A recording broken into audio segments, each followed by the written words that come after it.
오늘도 살아계셔서 우리와 함께 하시는 하나님 아버지, 오늘 이 시간 주의 인도하심으로 수요 성경 공부를 위해 이전에 나올 수 있도록 건강과 시간을 허락하시고 발걸음을 인도하여 주심을 감사드립니다.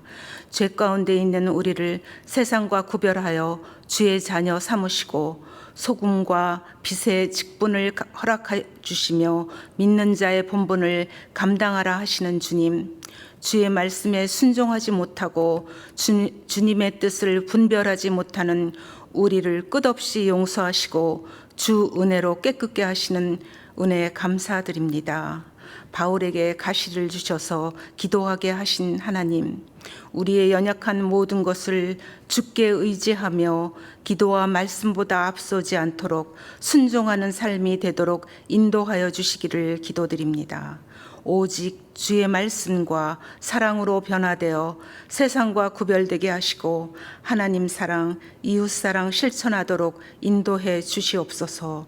주의 계명을 지키며 붙잡힌 바 된 그것을 잡으며 나아가는 삶이 되기를 기도드립니다. 특별히 우리나라가 원칙과 기준이 바로 서며 정의와 공의가 바로 서는 나라가 되도록 인도하여 주시기를 원합니다. 믿는 우리들이 먼저 회개하고 기도하게 하시기를 원합니다.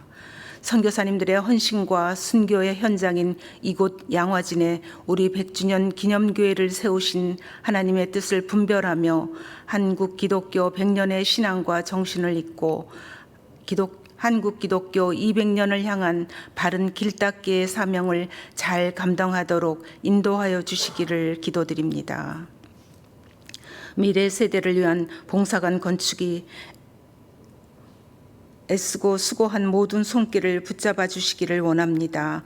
모든 시작과 마무리가 은혜롭게 이루어지도록 인도하여 주시기를 기도드립니다. 이제 말씀을 인도하여 주신 강효선 목사님, 성령의 능력으로 붙잡아 주셔서 오직 진리의 말씀 증거하도록 인도하여 주시옵소서. 목사님의 말씀을 통하여 우리의 생각과 우리의 의지가 변화되게 하시어 우리의 삶이 예배가 되도록 인도하여 주시기를 간절히 바라옵고 원합니다. 또한 이 수요 성경 공부를 위하여 각 처소에서 돕는 모든 봉사자들에게 함께해 주심을 믿으며 감사드리옵고 모든 말씀 우리 주 예수님 이름으로 기도드립니다. 아멘. 오늘 우리에게 주시는 하나님의 말씀은 데살로니가전서 1장 1절에서 10절 말씀입니다.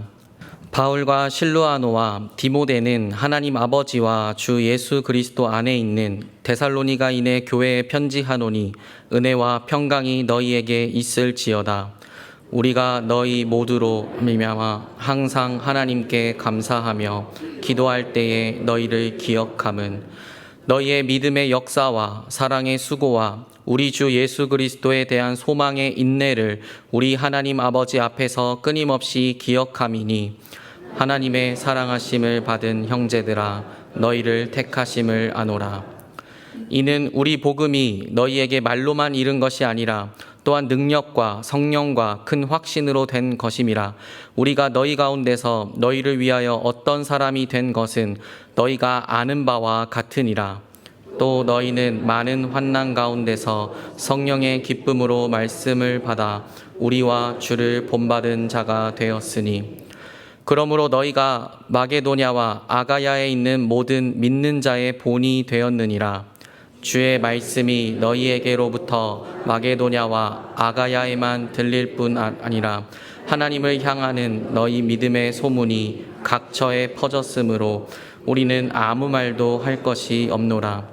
그들이 우리에 대하여 스스로 말하기를 우리가 어떻게 너희 가운데에 들어갔는지와 너희가 어떻게 우상을 버리고 하나님께로 돌아와서 살아계시고 참되신 하나님을 섬기는지와 또 죽은 자들 가운데서 다시 살리신 그의 아들이 하늘로부터 강림하실 것을 너희가 어떻게 기다리는지를 말하니 이는 장래의 노하심에서 우리를 건지시는 예수시니라.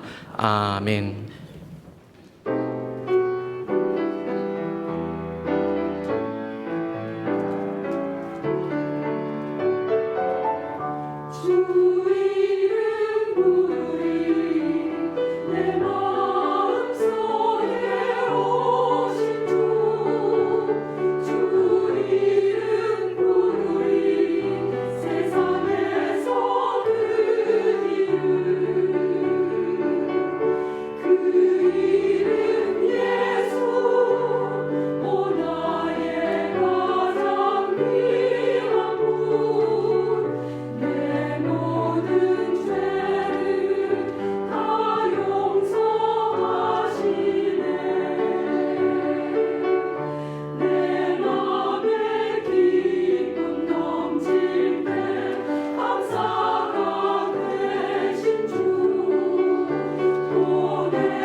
지난 3일도 주님의 은혜와 평강 가운데 거하셨습니까? 네, 감사합니다. 주님의 은혜와 평강이 우리의 삶을 다스리게 되기를 소망합니다. 지난 수요 성경 공부 시간이 어제 같은데 바쁘게 살아가다가 정신을 차리고 보니 또 수요 성경 공부 시간입니다. 네, 빠르게 지나가는 시간 속에서 우리의 삶의 중심을 하나님의 말씀 가운데 두고 살아가는 우리 모두가 되었으면 참 좋겠습니다. 지난 시간에 공부한 내용을 먼저 복습해 보겠습니다. 주님께 잡힌 바 된 그것을 잡으려고 달려가는 사람은 새로운 정체성을 지닌 사람이다. 데살로니가인의 교회 성도들은 황제 숭배와 또 로마 신화에 등장하는 여러 가지 신들을 섬기는 도시에 속해 있었습니다.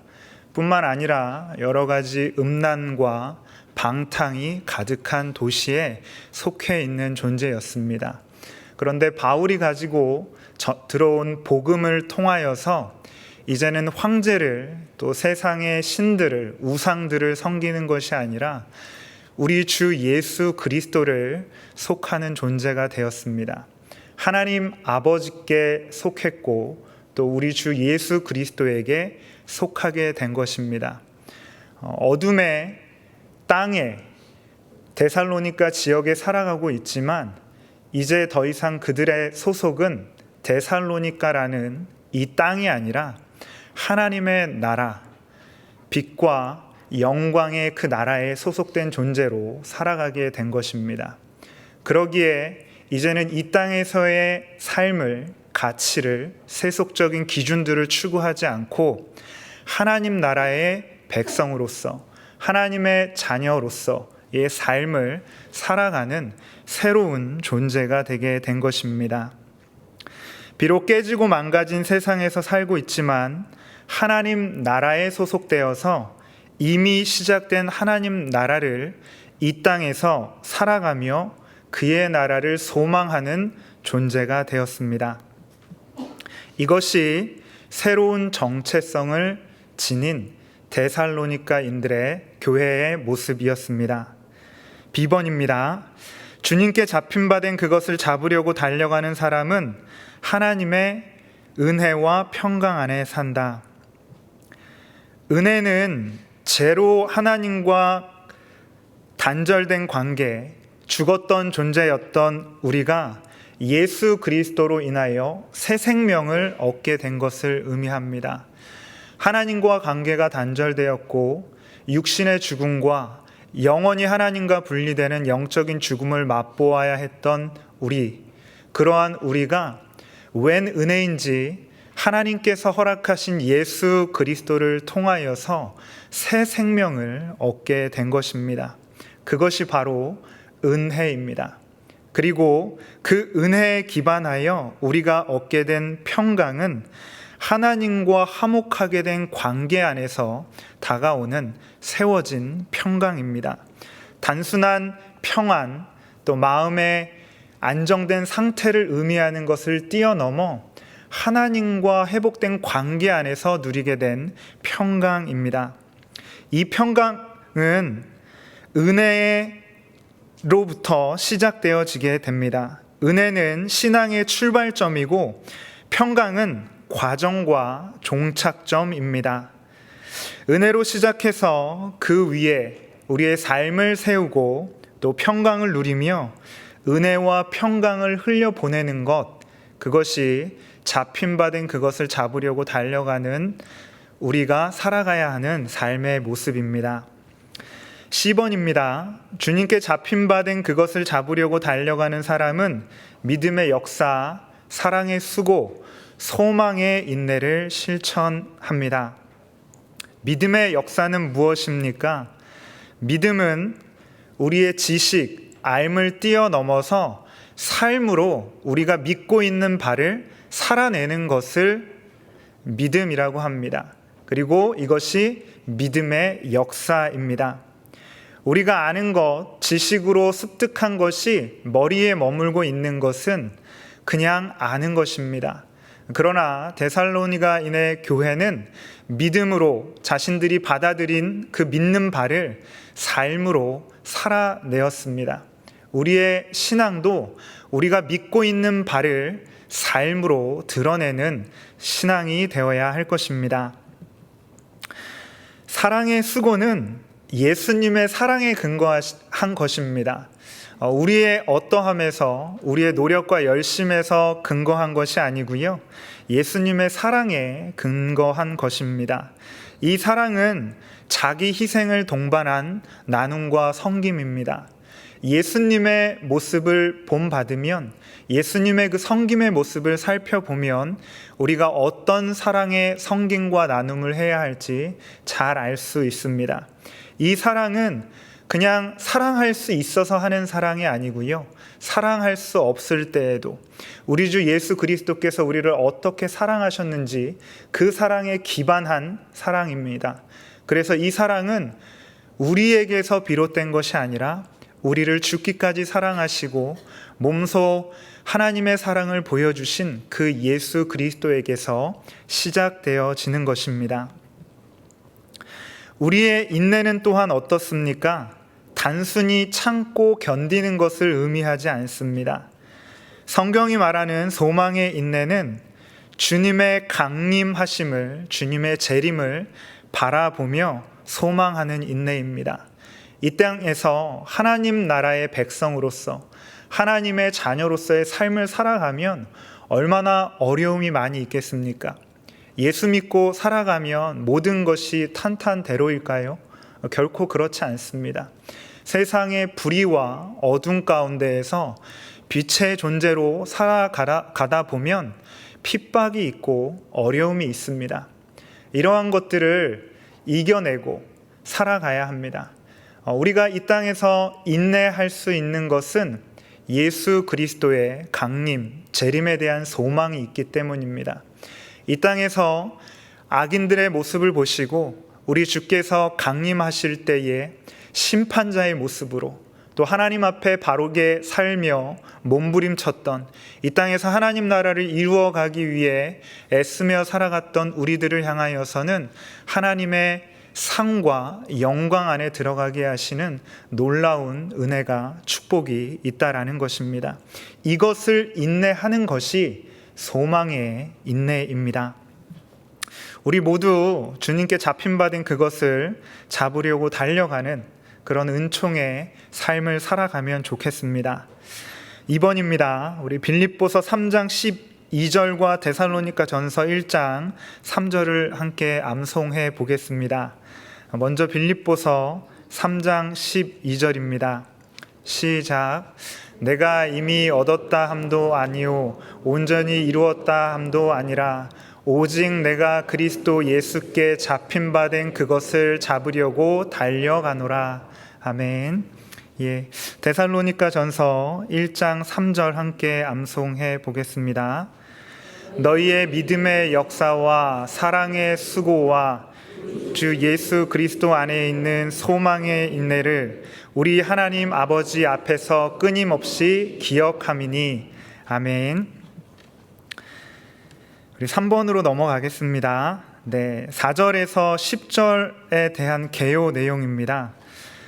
구역장님들과 권찰님들이 짧은 시간 안에 수요 성경 공부 내용을 습득하시고 또 구역원들과 함께 나누는 일이 결코 쉬운 일이 아니라는 것을 한 번 더 재확인하게 되었습니다. 그래서 어떻게 하면 내용 이해를 도울 수 있을까 고민하다가 1장 4절부터 10절까지의 개요를 한번 단계별로 정리를 해보았습니다. 오늘 4절에서 10절까지 함께 나누게 될 요약표라고 생각하시면 되겠습니다.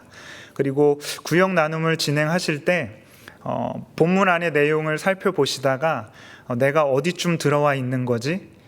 잠시 방향을 잃으실 때 이 표를 보시고 어디에 있는지 좌표를 확인해 보시면 좋을 것 같습니다. 1단계부터 6단계까지 준비를 해 보았는데요. 첫 번째, 데살로니가에 하나님의 복음이 전해지게 됩니다. 하나님의 사랑하심과 택하심에 의해서 데살로니가 지역에 주의 복음이 전해지게 된 것입니다. 그리고 두 번째로는 복음을 데살로니가의 성도들이 받아들이게 됩니다. 복음을 받아들일 때 크게 두 가지로 받아들이게 됩니다. 첫 번째는 말과 큰 확신과 능력과 성령입니다. 이것이 성령의 역사로 하나의 범주로 데살로니가 교회 성도들에게 확인되어지게 됩니다. 그리고 또 다른 한 가지는 바울 일행의 삶의 모습을 통해서 복음이 데살로니가인의 교인들에게 성도들에게 보여지게 됩니다. 들려지고 보여지게 되었다라는 거죠. 그리고 그 다음 단계로 복음을 받았더니 어떤 현상이 일어나느냐? 회심이 일어났습니다.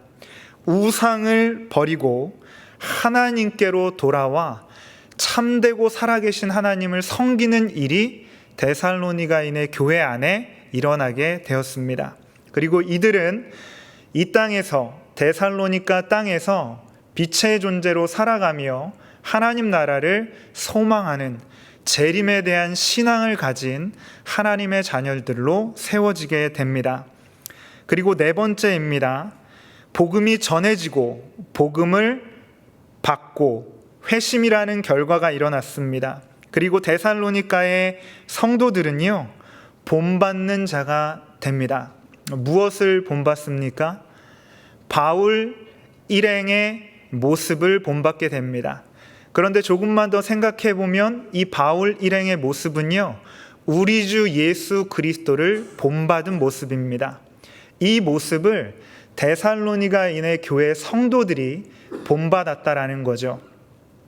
그리고 5단계, 이제는 본받는 자였지만 이제는 본이 되는 존재가 되게 됩니다. 그 본이 되는 것은 어떤 것이었냐 하면 오늘 우리가 함께 암송한 3절의 내용입니다. 믿음의 역사, 사랑의 수고, 소망의 인내, 이것 때문에 사도 바울이 하나님 앞에서 감사하고 끊임없이 이들을 위해서 생각할 때마다 기도한다라고 고백하고 있는데요. 바로 이러한 본을 아가야와 마게도니아 지역에 보이게 되었다라는 것입니다. 본받는 자였고 이제는 본이 되는 존재가 되었습니다. 5단계 믿음의 역사, 사랑의 수고, 소망의 인내는요, 바울 일행을 본받으신 것이고요. 바울은 예수님의 모습 안에서 믿음의 역사, 사랑의 수고, 소망의 인내를 배우게 된 것입니다. 6단계입니다. 본받고 본이 되는 자가 된 이들을 통해서 마게도냐와 아가야 지역에 선한 영향력이, 소문이 흘러가게 됩니다. 첫 번째는 믿는 자의 본이 되고요. 두 번째는 믿음의 소망이 퍼져나가게 되었습니다.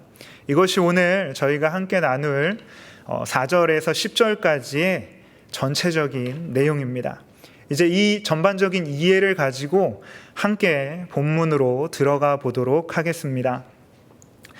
4절입니다. 제가 4절의 제목을 하나님 사랑 안에서라고 이렇게 지었습니다. 바울은 데살로니가 교회의 성도들을 향해 무엇이라고 부르고 있습니까? 우리 4절 함께 읽도록 하겠습니다. 하나님의 사랑하심을 받은 형제들아, 너희를 택하심을 아노라. 하나님의 사랑하심을 받은 형제들, 택하심을 받은 자들입니다. 바울은 아시아에서 복음 증거하기를 강력하게 소망했습니다. 그러나 성령님께서는 바울이 아시아에서 복음 증거하는 것을 원하지 않으셨습니다.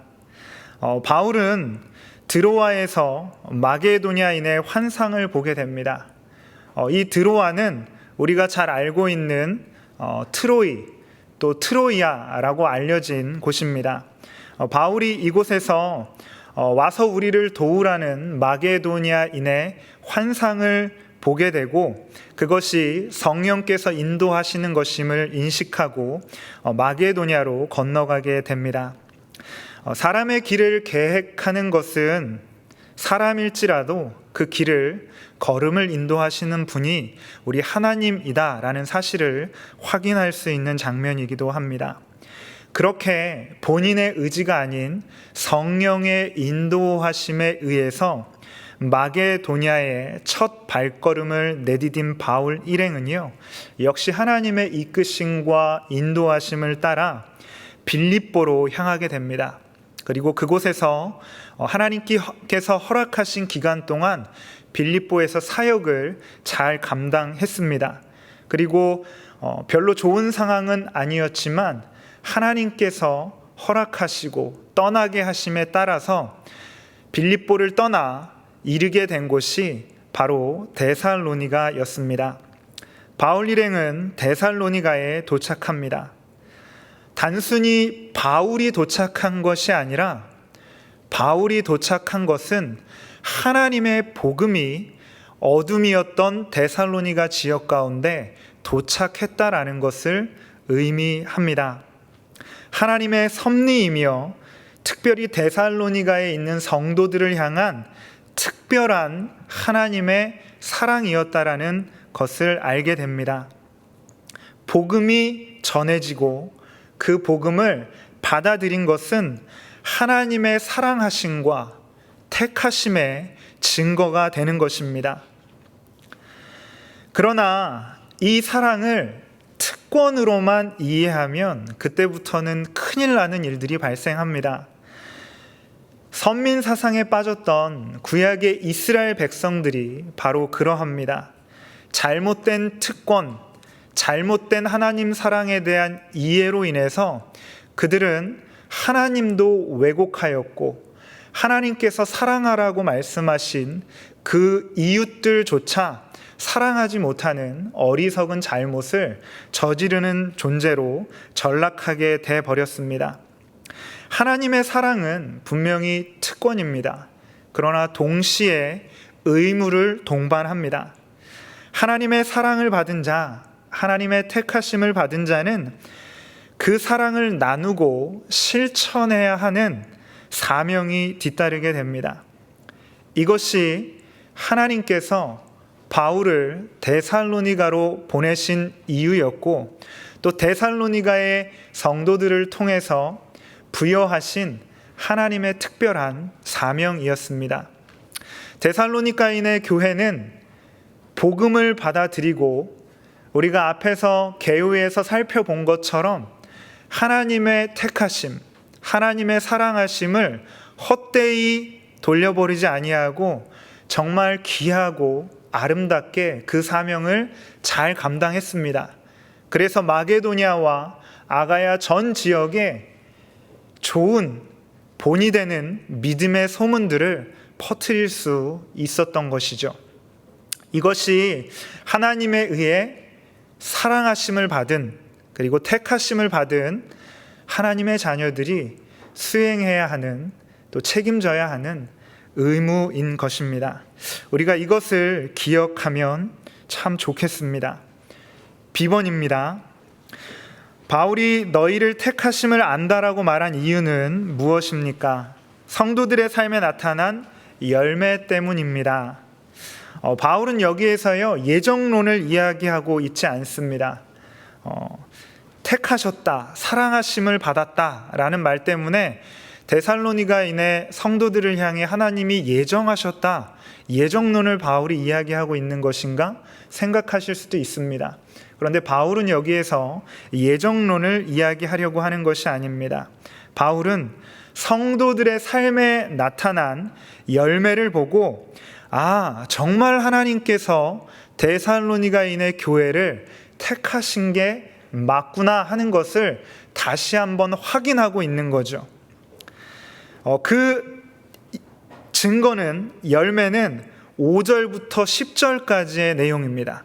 5절부터 10절까지의 내용들을 열거하면서 이 내용들을 보니 하나님께서 데살로니가인의 교회를 성도들을 사랑하시고 택하신 게 분명해 라고 고백하고 있는 것입니다. 성도들의 삶에 복음이 증거될 때 단순한 말이 아닌 능력과 성령과 큰 확신으로 임합니다. 그리고 성도들은요, 많은 환난과 핍박이 있었음에도 불구하고 성령의 기쁨으로 말씀을 받게 됩니다. 우리 삶 가운데 핍박과 환난이 있으면 이런 환경 가운데 처해져 있으면 우리의 마음이 낙심되고 가라앉게 될 것입니다. 그런데 웬일인지 데살로니가인의 교회는 성령의 기쁨 가운데 말씀을 받았다라고 기록되어져 있습니다. 그리고 7절에 모든 믿는 자들의 본이 되었다라는 것입니다.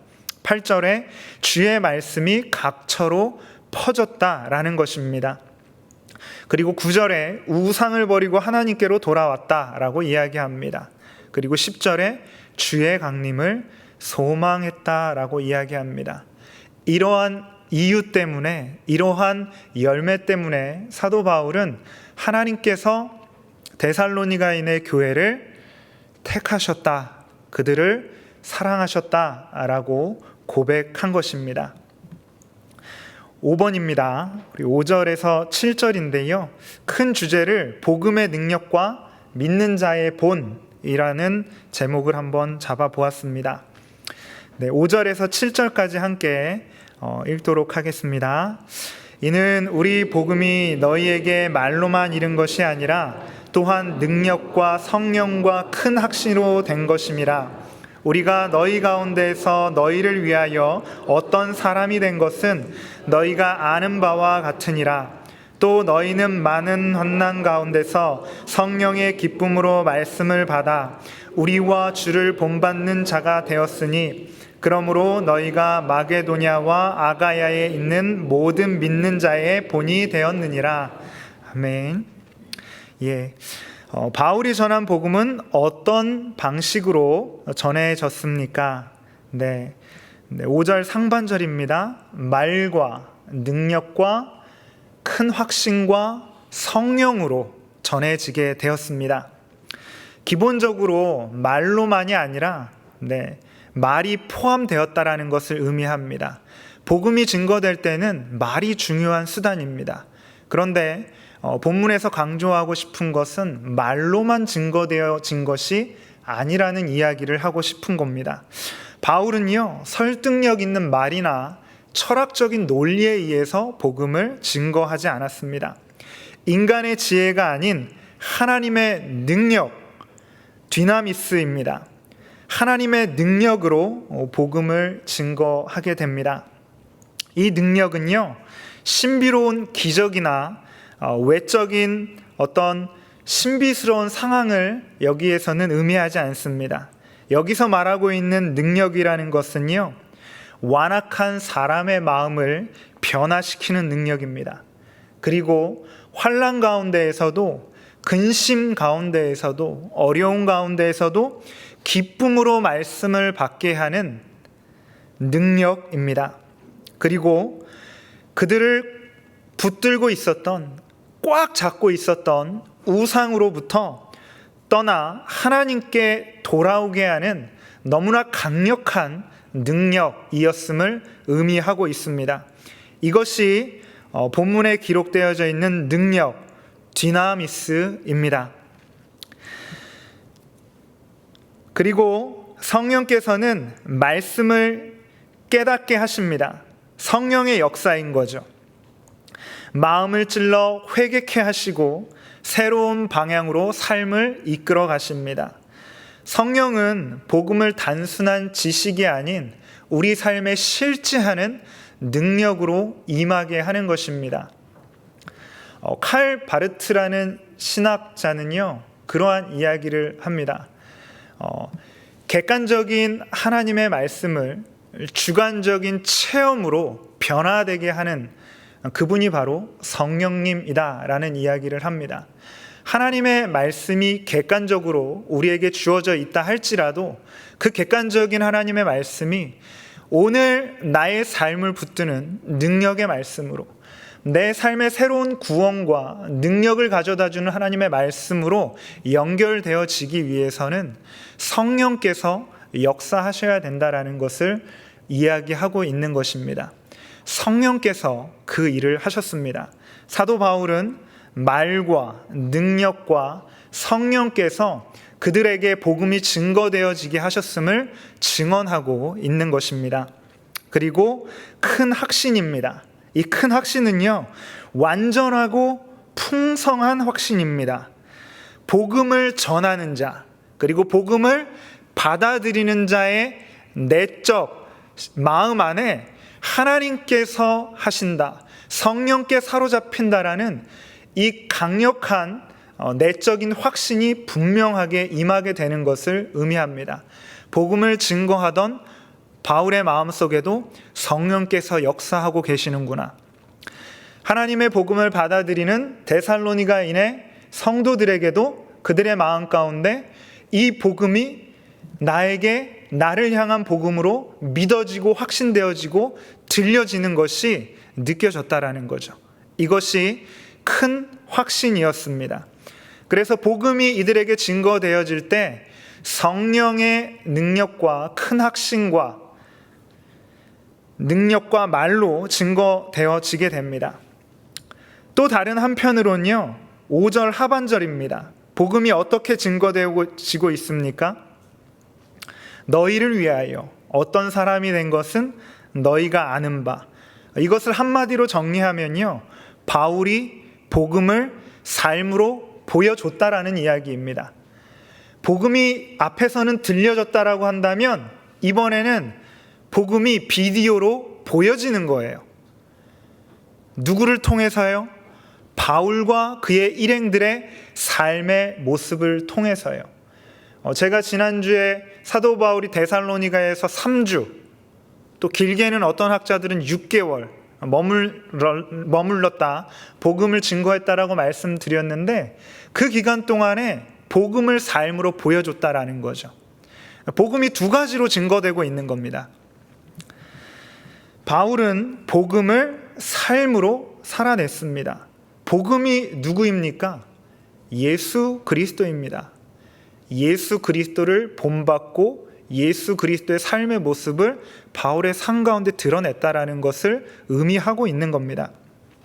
성도들은요, 바울이 전한 복음과 그의 삶이 다르지 않고 일치한다라는 것을 확인하게 되었습니다. 들은 것과 보여지는 것이 하나가 될 때 그 복음의 능력이 얼마나 크게 다가왔겠습니까? 그리고 너희 가운데라고 표현합니다. 바울은요, 예수님을 계속해서 본받는 존재였습니다. 예수님을 본받으면서 본이 되는 사람이었어요. 다시 한번 말씀드리겠습니다. 바울은 예수님을 본받으면서 동시에 데살로니가인의 성도들에게 본이 되는 사람이었어요. 예수님을 본받으면서 그 삶의 모습을 데살로니가 교회 성도들에게 보여주고 있었던 거죠. 무엇을 보여주었습니까? 너희 가운데. 성육신을 의미합니다. 높고 높은 보좌를 다 버리고 이 땅 가운데 우리를 이해하시고 공감하시기 위하여 인간의 삶 가운데 내려오신 그 예수 그리스도를 본받아서 성도들의 삶의 자리로 들어가는 거죠. 성도들의 삶의 언저리 어딘가에 걸쳐져 있는 것이 아니라 삶 안으로 깊숙이 들어갑니다. 그것이 복음을 그가 삶으로 보여주는 방법이었습니다. 그리고 너희를 위하여라고 이야기합니다. 나를 위하여가 아닌 거죠. 오늘날 많은 한국교회의 목회자들 중에 나를 위하여 목회하시는 분들이 많이 계신 것 같습니다. 그러나 너희를 위하여, 사도 바울은 그렇게 고백합니다. 이거 역시 사도 바울은요, 누구를 본받았습니까? 우리 주 예수 그리스도를 본받은 것입니다. 우리 주님은 자신을 위하여가 아니라 늘 우리를 위하여 섬기셨습니다. 사도 바울도 역시 너희를 위하여라고 이야기하고 있는 거죠. 자신의 유익을 조금도 구하지 않았습니다. 성도들을 위해 사랑의 섬김과 수고를 아끼지 않았습니다. 어머니의 심정으로 유모가 자기 자식을 돌보듯이라고 2장 7절에 또 표현되어져 있는데요. 또 아버지의 심정으로 때로는 엄하게 권면했습니다. 그리고 패 끼치지 않기 위해서 일하면서 자비량으로 자기 돈 들여가면서 섬겼다라는 것이죠. 이것이 사도 바울이 또 그의 일행들이 복음을 삶으로 보여준 모습이었습니다. 목회자인 저에게도 또 구역을 섬기는 구역장님과 권찰님들에게도 사도 바울의 복음을 살아내는 이 모습이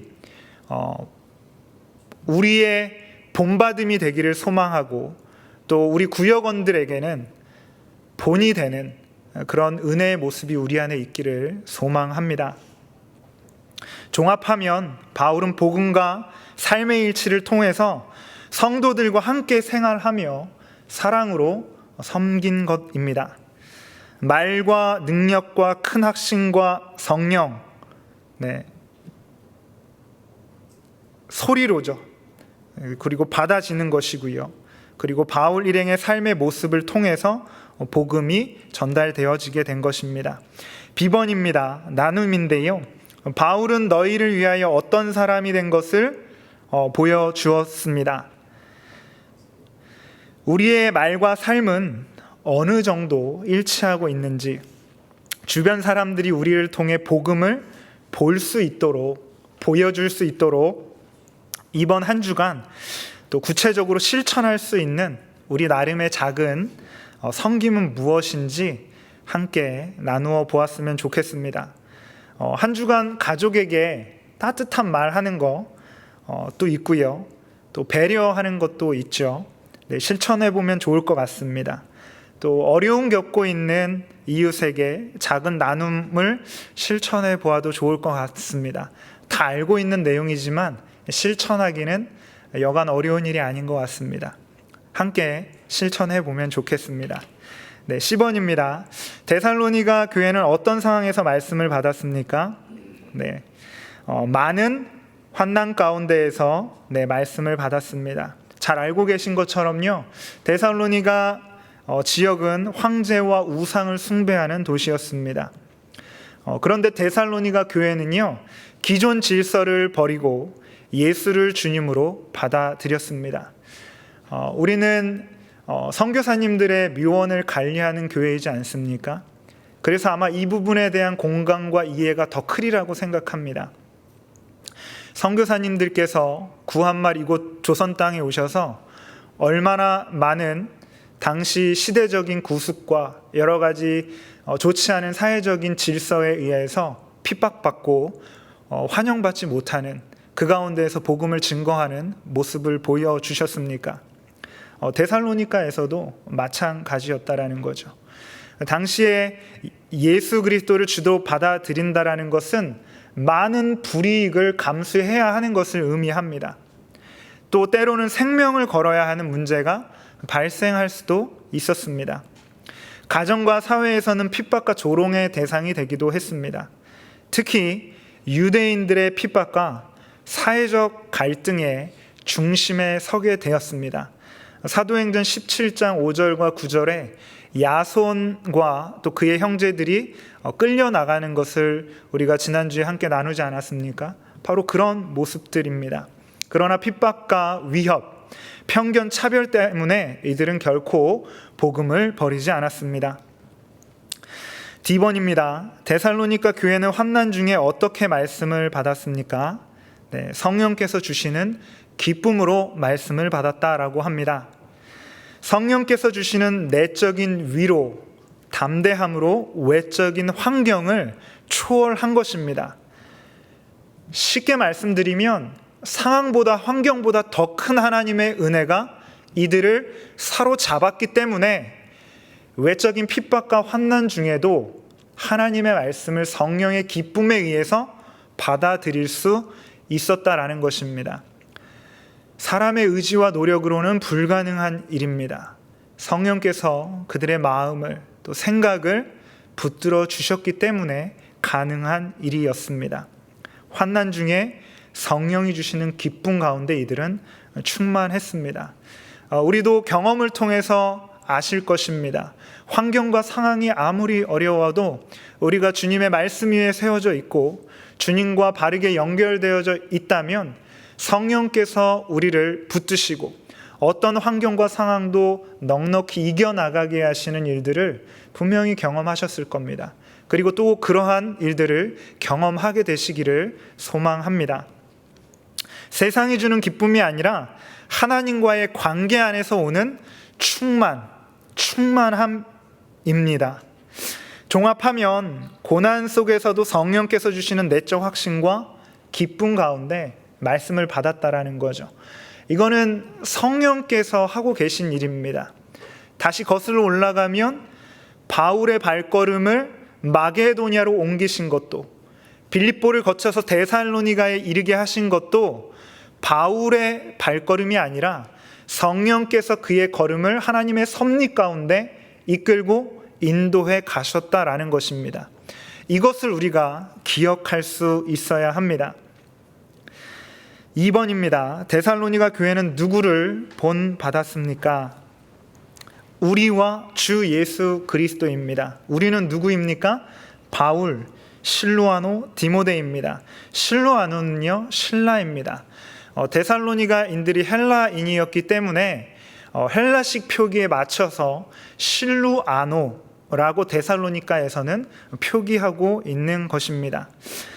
성도들은요, 복음을 삶으로 살아내는 바울과 바울 일행의 모습을 본받았습니다. 사도 바울이 1장 3절에서 믿음의 역사와 사랑의 수고와 소망의 인내를 데살로니가인의 교회 성도들이 잘 살아가고 있다라고 이야기했는데요. 조금만 생각해 보면요, 믿음의 역사와 사랑의 수고와 소망의 인내는요, 누가 보여준 것입니까? 바울과 바울 일행이 데살로니가인의 교회에 보여준 모습이었던 거예요. 그것을 보고 본받고 그렇게 본이 되는 삶을 데살로니가인의 교회가 살아냈던 거죠. 박해 속에서도 감사와 찬송으로 인내하고 사랑으로 섬기며 핍박에 굴하지 않는 그 모습을 보여준 것입니다.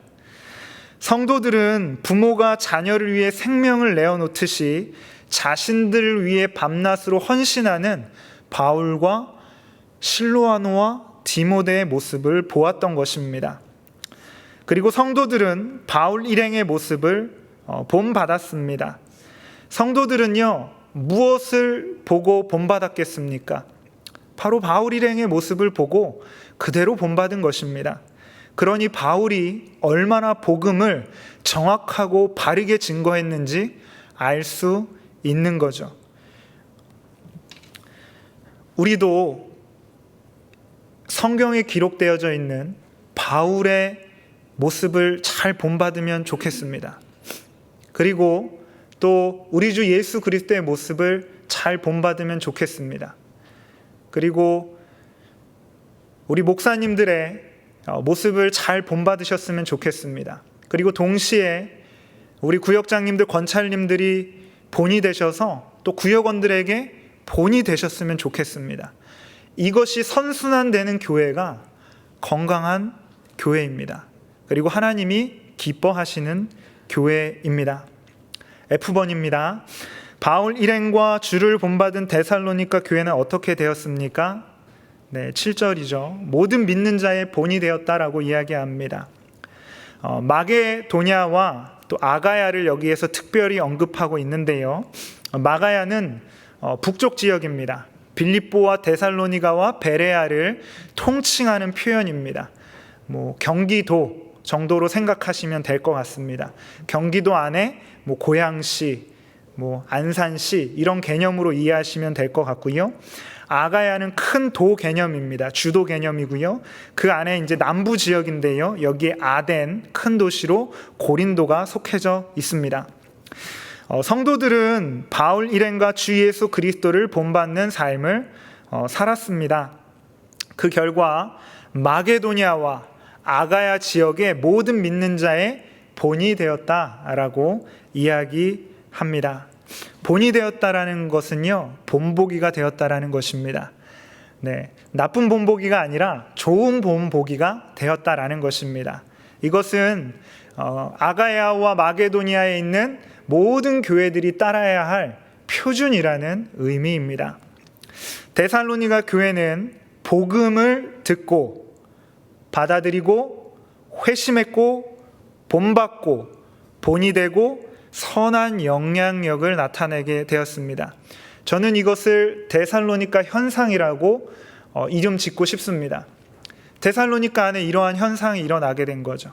다시 한번 말씀드리면 복음을 받고 복음을 듣고 회심하고 본받고 본이 되고 선한 영향력을 나타나게 되었습니다.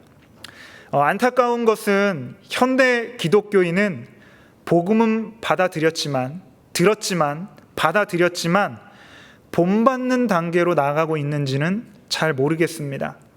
복음을 듣고 받아들였다면 본받고 본이 되는 단계로 나아가야 합니다. 우리의 신앙이 본받고 있는 신앙으로 나아갔는지, 본이 되는 자리로 나아갔는지, 아니면 복음을 받고 듣고 거기에 머물러 있는지 점검해 보았으면 좋겠습니다. 다음 주에 한번 나누어 보려고 하는데요. 왜 복음을 받고 복음을 들었는데도 변화되지 않을까라는 지점입니다. 제 생각에는 왜곡된 복음을 받았을 가능성이 크다입니다. 건강하고 바르고 균형 잡힌 복음을 받으면 그에 합당한 복음에 대한 결과물들이 나오게 될 것입니다. 이 부분은 다음 주에 한번 나눠보도록 하겠습니다. 교회의 교회다움, 목회자의 목회자다움, 교인의 교인다움을 회복하려면 바른 복음, 또 바른 말씀을 받고 본받고 본이 되는 일들이 선순환되어져야 될 것입니다. 집원의 나눔입니다. 우리의 신앙생활에서 우리는 누구를 본받고 있습니까? 구역에서 또 교회에서 누군가 본이 될 만한 모델이 있으십니까? 이것이 없다면 굉장히 큰일입니다. 주 예수 그리스도는 너무 멀리 계시잖아요. 그래서 바울과 바울 일행이 있었거든요. 우리는 누구를 본받고 있습니까? 점검해 보셔야 합니다. 또 누군가에게 믿음의 본이 되고 계십니까? 신앙생활 5년, 10년, 20년, 30년 저희가 그렇게 하고 있는 것 같습니다. 대략. 네. 누군가에게 본이 되고 계십니까? 스스로에게 질문해 보셨으면 좋겠습니다. 그래서 살아오면서 누군가의 신앙과 삶의 모습을 통해 성장했던 경험, 또 누군가 우리의 신앙과 삶의 모습을 본받은 일이 있다면 나누어 보면 좋겠습니다. 또한 우리의 삶에서 누군가의 본이 되는 삶이 되기 위해서 어떤 삶을 살아야 할지 많이 고민해 보면 좋겠습니다. 네, 그래서 밑에 화살표에 부모님의 모습과 기도, 네, 우리의 부모님의 모습과 또 기도, 또 구역장님의 섬김, 친구의 믿음 등을 통해서 본받은 내용과 또 자녀 또는 구역원 동료 등이 우리의 모습을 통해 본받고 있는 점에 대해서 함께 나누어 보고, 우리는 어떤 부분에서 믿음의 본이 되고 싶은지, 또 그렇게 하려면 작게는 주중에 어떤 실천들을 행해야 하는지 한번 나눠보셨으면 좋겠습니다.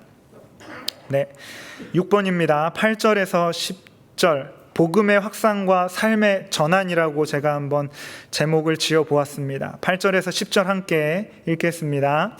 주의 말씀이 너희에게로부터 마게도냐와 아가야에만 들릴 뿐 아니라 하나님을 향하는 너희 믿음의 소문이 각처에 퍼졌으므로 우리는 아무 말도 할 것이 없노라. 그들이 우리에 대하여 스스로 말하기를 우리가 어떻게 너희 가운데에 들어갔는지와 너희가 어떻게 우상을 버리고 하나님께로 돌아와서 살아계시고 참되신 하나님을 섬기는지와 또 죽은 자들 가운데서 다시 살리신 그의 아들이 하늘로부터 강림하실 것을 너희가 어떻게 기다리는지를 말하니 이는 장래의 노하심에서 우리를 건지시는 예수시니라. 아멘. 데살로니가 교회를 통해 무엇이 퍼져나갔습니까? 네, 주의 말씀 그리고 믿음의 소문이 퍼져나갔습니다. 주의 말씀이 누구를 통해서 퍼져나갔는지를 살펴보면 데살로니가 교회의 삶의 모습을 통해서 나갔다라는 걸 확인하게 됩니다. 잘 살펴보시면요, 주의 말씀이 너희에게로부터라고 이야기합니다. 사도 바울과 그의 일행의 본을 본받은 거죠. 그래서 데살로니가인들도 주의 말씀을 삶으로 살았더니 그게 보여지게 되고 주변에 들려지게 되었습니다. 그래서 결국 믿음의 소문이 각처에 퍼지게 되었던 거죠. 데살로니가 성도들은 역시 말씀을, 복음을 삶으로 살아냈습니다.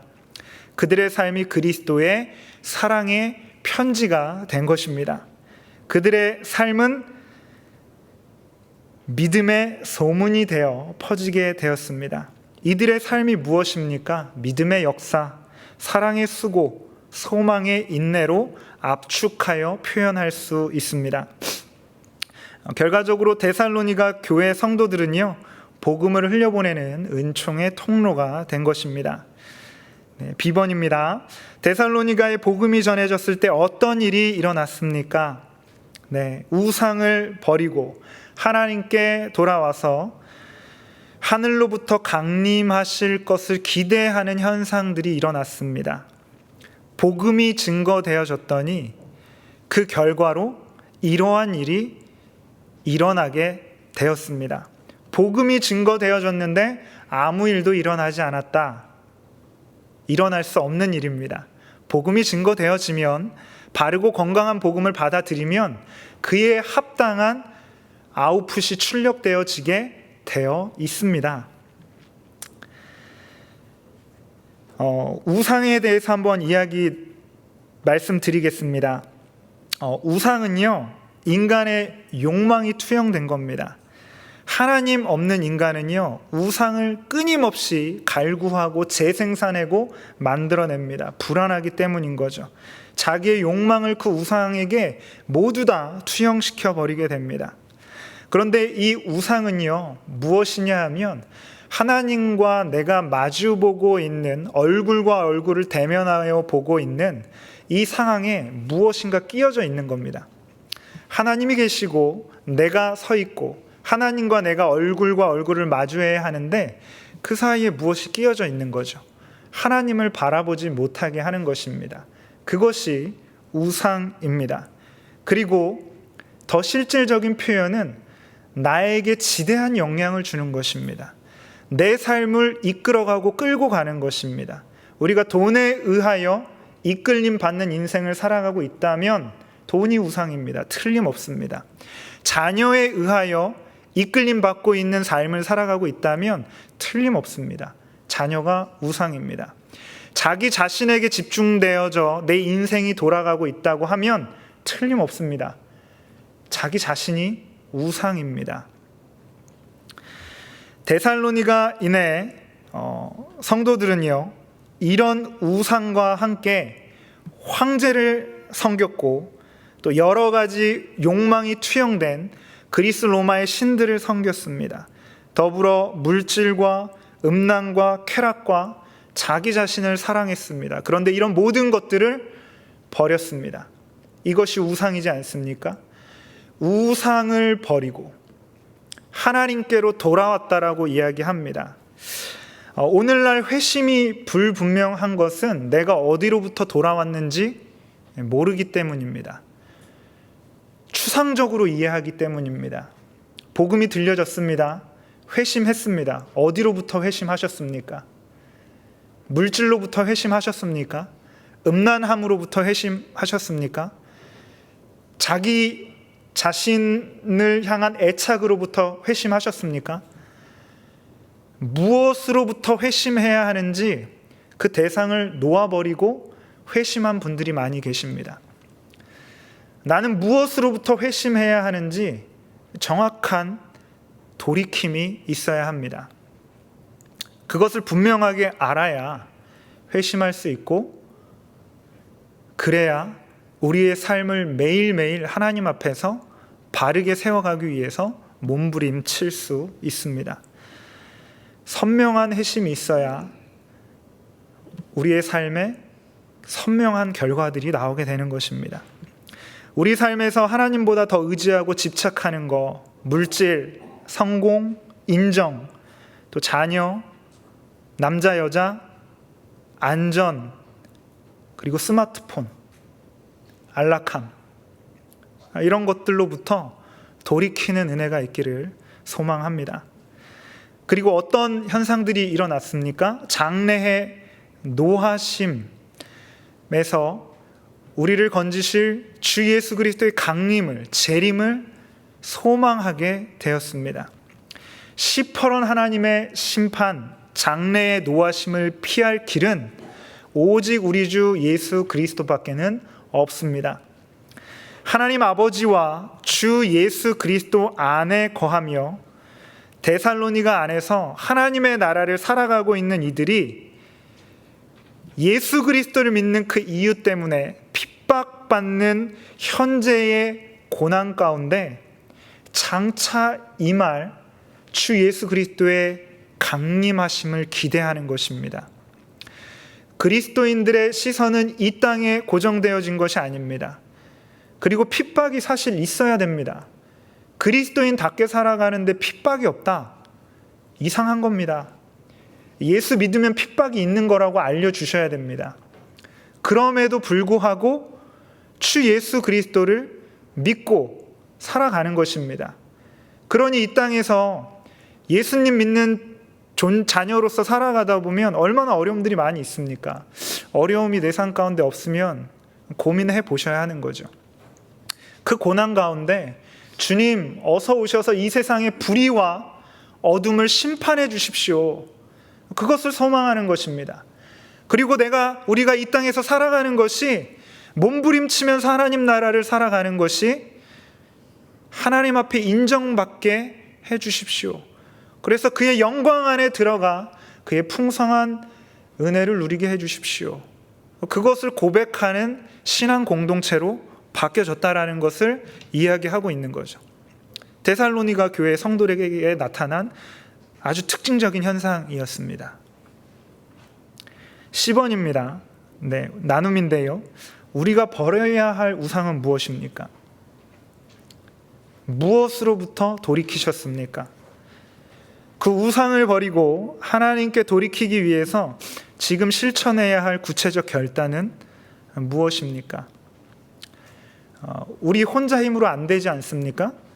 그래서 구역 안에서 이런 것들이 나눠지고 이 땅에서 하나님의 자녀답게 살아갈 수 있도록 서로를 지탱해주고 붙들어주고 견지해주는 공동체가 우리 구역 공동체가 되어져야 합니다.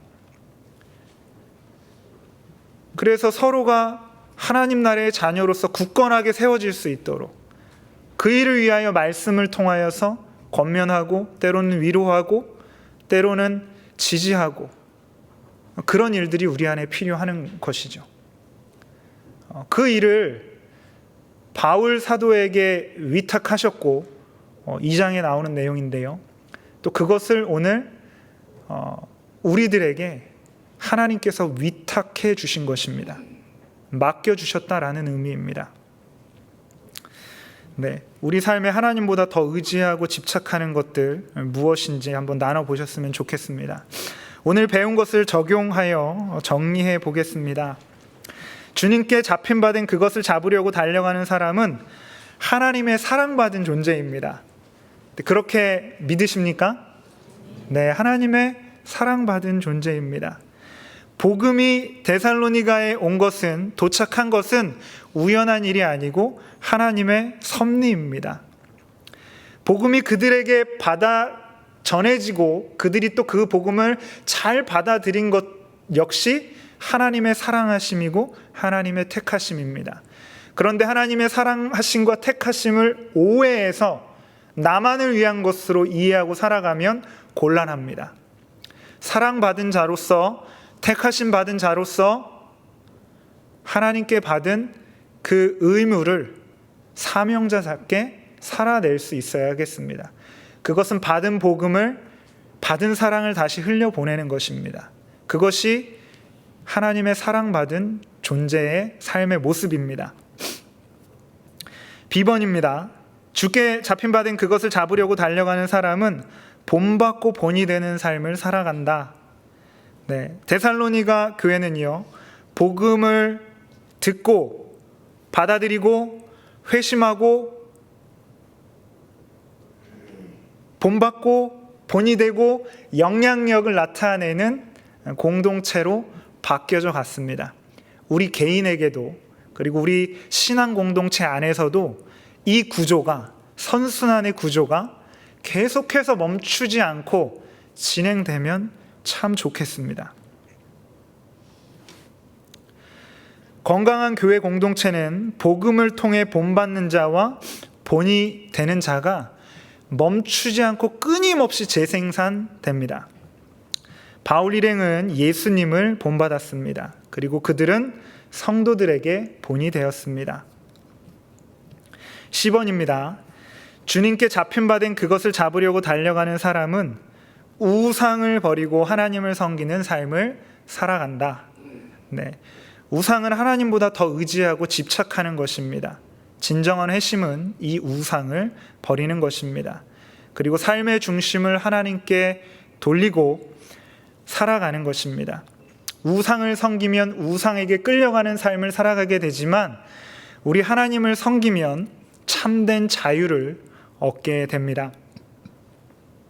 하나님의 사랑받은 자로서 주님을 본받아 본이 되는 삶을 살아가며 하나님보다 의지하는 우상을 버리고 오직 하나님만 섬기는 우리 모두가 되기를 소망합니다.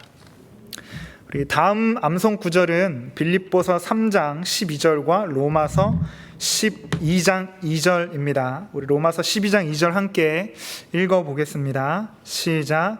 너희는 이 세대를 본받지 말고 오직 마음을 새롭게 함으로 변화를 받아 하나님의 선하시고 기뻐하시고 온전하신 뜻이 무엇인지 분별하도록 하라. 아멘. 하나님 아버지, 저희를 택하여 불러주시고 하나님의 자녀 삼아주시니 감사합니다. 주님의 사랑과 택하심으로 저희가 복음을 듣고 받아 싸우니 이제는 데살로니가 교회처럼 믿음 안에서 굳게 서게 하여 주옵소서. 믿음의 선배들과 우리 주 예수 그리스도를 본받아 우리 또한 다른 이들에게 믿음의 본이 되는 삶을 살아가게 하옵소서. 우리의 말과 삶이 일치하여 사람들이 우리의 삶을 통해 복음을 보게 하여 주옵소서. 또한 우리 마음속에 깊은 곳에 자리 잡은 우상, 하나님보다 더 의지하고 집착하는 모든 것을 버리고 참되고 살아계신 하나님께로 돌이켜 주님만 섬기게 하여 주옵소서. 특별히 구역 모임의 은혜를 더하시어 하나님의 사랑 안에서 서로를 세워주고 믿음의 본이 되고 믿음을 본받는 일들이 많이 일어나 하나님의 사랑 흘려보내게 하옵소서. 장차 임하실 예수 그리스도의 재림과 구원의 소망 속에서 잡힌받은 그것을 잡으려고 달려가는 은총의 삶 살아가는 저희 모두가 되게 하여 주옵소서. 예수님의 이름으로 기도드리며 우리 주 예수 그리스도의 은혜와 하나님 아버지의 사랑과 성령님의 교통하심이 우상을 버리고 하나님께로 돌아와 살아계시고 참되신 하나님 섬기기를 소망하고 결단하는 주님의 사람들과 100주년 기념교회 위에 또한 구역 모임과 구역장 권찰들 위해 지금으로부터 영원토록 함께 해 주시기를 간절히 축원하옵나이다. 아멘.